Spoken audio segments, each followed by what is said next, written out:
যে আমরা হচ্ছি রক্ষাটি, এটা করি সেটা করি, কিন্তু আপনি আমার কাছে আসেন, দেখেন আমি কেমন রক্ষাটি।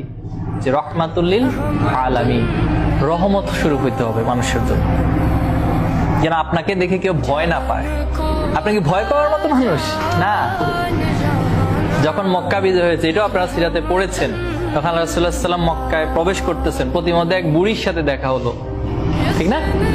তো বুড়ির সাথে দেখা হওয়ার পরে বুড়ি কি বললো, তার ব্যাগপত্র নিয়ে কষ্ট করে চলে যাচ্ছেন।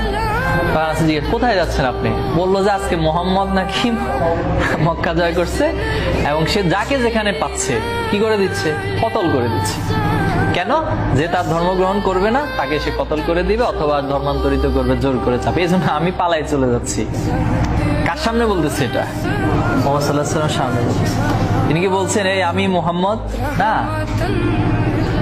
মনে মনে হয়তো হাসতেছেন কথাটা শুনে।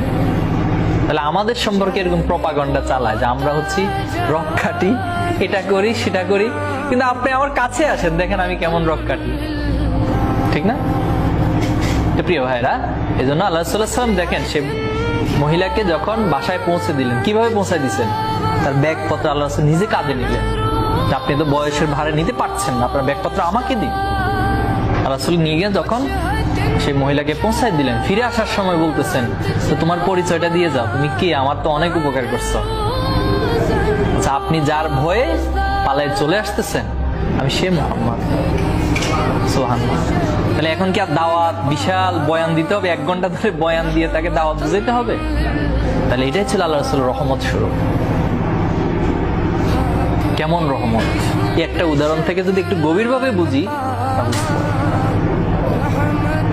তাহলে আমাদেরকে সমাজের জন্য কি হইতে হবে ভাই?